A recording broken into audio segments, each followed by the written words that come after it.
Et salut, c'est Marie, j'espère que vous allez bien. Aujourd'hui, je suis très contente de vous retrouver pour un nouvel update lecture au format un livre, un avis. Je vais vous donner mon avis sur Crescent City, Maison de la Terre et du Sang de Sarah Maas. Sarah Maas, et non pas Sarah Maas. Avant d'aller plus loin dans cette vidéo et de vous donner mon avis sur ce livre et de continuer avec mes blagues de qualité, n'hésitez pas à liker la vidéo, à mettre un commentaire si le contenu vous plaît, vous pouvez vous abonner à la chaîne et vous pouvez me suivre tout au long de la semaine sur mes autres réseaux sociaux. Donc c'est parti, Crescent City, Maison de la Terre et du Sang de Sarah Maas. Pas drôle. Pas drôle? Je vais d'abord vous parler de l'autrice. Donc Sarah J. Maas, elle est née le 5 mars 1986 à New York, elle est romancière et nouvelliste de fantasy. Elle est l'autrice de beaucoup d'œuvres, notamment des suites de livres comme la série Kéléana qui contient 8 livres dont 4 sont disponibles en français, la série de livres ACOTAR qui contient 5 livres et ils sont tous disponibles en français, et la série donc Crescent City qui contient Maison de la Terre et du Sang que j'ai ici et dont je vais vous parler aujourd'hui, et Maison du Ciel et du Souffle qui est sortie en anglais en février 2022, donc il n'y a pas très longtemps, et qui sort en juillet 2022, donc dans pas très longtemps en français. Quand j'ai préparé la vidéo, j'ai vu donc qu'il y avait tous ces livres et toutes ces séries de livres, et il est possible que les premiers de chaque série soient arrivés, enfin le premier de chaque série soit arrivé dans ma wishlist, et que le deuxième de celle-ci soit arrivé dans ma wishlist. Je suis faible, mais ne me jugez pas les boutins. Donc Crescent City, Maison de la Terre et du Sang, le livre que j'ai. Il est paru aux éditions de Saxus en 2021. Il est traduit du français par Sébastien Guillot. La couverture a été faite par Carlos Quevedo et la couverture française et la conception graphique a été faite par Volodymyr Feshuk. Crescent City, Maison de la Terre et du Sang, un résumé. On suit Brice qui est une jeune femme métisse, mi-fée mi-humaine, qui travaille dans un magasin d'antiquités et qui vend des artefacts magiques la journée. Et les nuits, elle les passe à faire la fête avec ses amis. Elles sont considérées comme étant des grandes fêtardes. Elle profite de Lunation qui est la ville dans laquelle elle vit et qui s'appelle aussi Crescent City, d'où le titre de la série, et elle profite de cette ville dans tout ce qu'elle peut leur offrir de positif, de négatif et d'extrême. Une nuit, il va y avoir une série de meurtres qui va être produite, et il y a un meurtre qui va profondément impacter la vie de Brice. 2 ans plus tard, on suit toujours Brice. Brice, elle vivote, elle travaille toujours dans son magasin d'antiquités, mais plus par habitude et nécessité que par envie. Et ça recommence donc 2 ans plus tard. Le meurtrier frappe de nouveau, en tout cas c'est ce que l'on pense, étant donné que les meurtres ont repris et que c'est le même mode opératoire. Brice, elle va devoir rejoindre l'enquête pour trouver ce meurtrier, mais c'est pas du tout son travail à la base, elle est pas du tout enquêtrice. Donc pour pouvoir mener l'enquête, elle va être accompagnée de Hunt, un ange déchu, qui a un passé un peu sombre. Tous les opposent, ces 2 personnages-là, et ils vont devoir apprendre à faire équipe pour retrouver le vrai coupable de ces meurtres. Est-ce que Hunt et Brice vont réussir à faire équipe? Est-ce qu'ils vont réussir à trouver le meurtrier? Ils vont devoir faire équipe pour affronter les bas-fonds de Lunation dans ce qu'elle a vraiment de plus moche. Donc c'est un peu le pitch du premier livre de cette série. Mon avis pour ce livre. Alors déjà, l'esthétisme du livre, on peut revenir dessus. Je trouve que ce livre est vraiment très beau. La couverture est très belle. Je trouve qu'il y a eu c'est un bel objet. Je trouve qu'il y a vraiment eu une recherche d'esthétisme dans ce livre, dans le choix des couleurs, au niveau de l'ambiance et tout ça. Il y a une carte à l'intérieur du livre au tout début dans lequel il y a les différents quartiers de la ville de Lunation, donc je trouve qu'il y a vraiment une recherche de nous faire rentrer dans l'univers dès le début en fait. Donc ça c'est vraiment un gros point positif pour le livre à mon sens. Au niveau de l'organisation du livre, c'est un livre qui fait 952 pages, donc c'est un livre assez conséquent. Il est organisé en différentes parties avec des titres très courts, parfois un seul mot qui était très accrocheur, c'est quelque chose que j'ai bien aimé. Au niveau des chapitres, il n'y a pas de titre de chapitre, c'est pas la première fois que je vois ça. Moi c'est quelque chose qui me surprend toujours un petit peu parce que j'aime bien organiser mes moments de lecture de chapitre à chapitre. Je commence par un chapitre, je termine à la fin d'un chapitre et j'aime bien me teaser avec ce qui va se passer dans le prochain chapitre en lisant le titre du chapitre qui va suivre. Bon là c'était pas possible. Après ça m'a pas dérangé du tout dans la lecture, c'est pas la première fois que je vois ça donc je commence à m'habituer et puis voilà je suis pas non plus psychorigide du titre donc ça va, ça s'est bien passé quand même. Au niveau du contenu, alors ça par contre c'est quelque chose que je vois pour la première fois, en tout cas c'est la première fois que je vois ça pour un livre.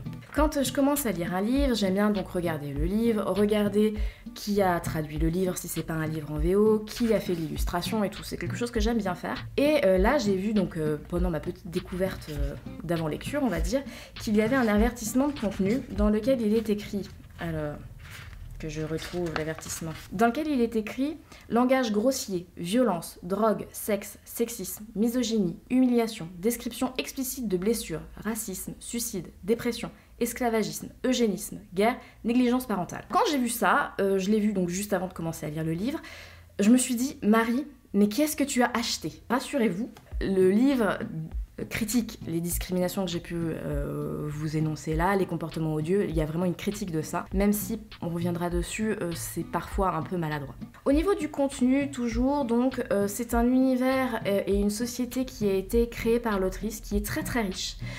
C'est un monde qui est dystopique, on peut le dire, qui est très politisé et racisé. Et c'est d'ailleurs l'objet de critiques dans le livre. Il y a différentes espèces d'individus, il y a des humains, il y a des fées, il y a des anges, il y a plein d'espèces. Cette richesse de l'univers m'a plu. Le fait qu'il y ait une recherche de critiques, de discrimination, de comportements insupportables, j'ai trouvé que c'était intéressant, même si c'est vrai que par moments c'était fait de façon assez maladroite. Il y a des sujets qui ont été traités dans ce livre comme la dépression et le suicide et autres qui sont mis en lumière de façon pas voyeuriste, pas jugeante, qui essaient de traiter ce sujet-là. Mais c'est vrai que bon, c'est fait parfois de façon un petit peu maladroite, c'est ce que je peux dire de négatif par rapport à ça, mais bon, il a au moins essayé voilà, de traiter un peu ces sujets-là.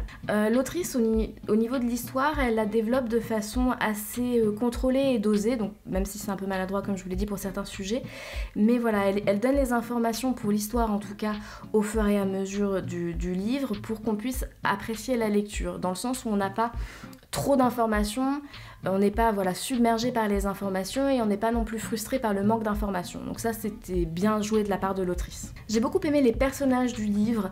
Le personnage de Brice qui est courageuse, téméraire, qui est pleine de ressources, indépendante. Voilà, c'est clairement une amie que j'aimerais bien avoir, Brice. Et puis il y a Hunt, donc cet ange déchu, pas déçu. Il y a cet ange déchu qui l'aide pour mener l'enquête. Je l'ai bien aimé. Ces deux personnages-là, je les ai bien aimés, même si parfois je les ai trouvés un petit peu stéréotypés. Mais sinon, c'est des personnages que j'ai bien aimé suivre. J'ai bien aimé la relation qui se crée entre eux, même si parfois elle était un peu maladroite, j'ai trouvé. Mais voilà, c'était pas du tout désagréable à lire, au contraire. Il y a d'autres personnages que j'ai bien aimés.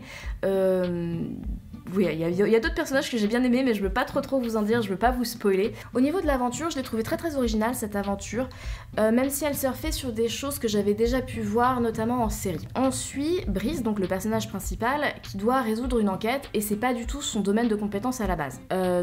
Moi, ça m'a fait un petit peu penser, vous savez, à Mentalist, Elementary, Sherlock Holmes, enfin voilà, ça m'a fait penser à ça, le fait qu'il y ait quelqu'un qui vienne aider des enquêteurs pour mener l'enquête, alors que c'est pas son domaine de compétence à la base. Ce que j'ai bien aimé dans ce livre-là, c'est que Brice, elle n'était pas explosée, c'est-à-dire que elle avait des compétences, elle avait des ressources, mais elle avait aussi des limites, et elle venait faire l'enquête, mais elle faisait pas passer les autres pour des imbéciles, et ça, j'ai trouvé que c'était bien que l'autrice rentre pas là-dedans. Donc ça, c'est un gros point positif pour moi, pour cette histoire-là. Il y avait des scènes de combat dans ce livre que j'ai trouvé vachement bien, décrites, badass, sans être gore, j'ai trouvé que c'était le juste milieu.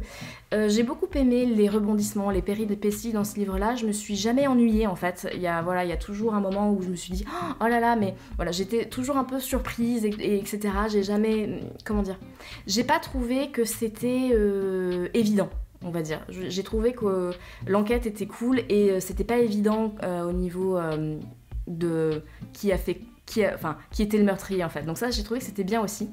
Il y a une vraie fin dans ce livre-là, et ça c'est un point positif, parce que bon voilà, quand c'est des séries, des fois ça s'arrête un peu en mode vous verrez la prochaine fois, ou vous le saurez dans le prochain épisode.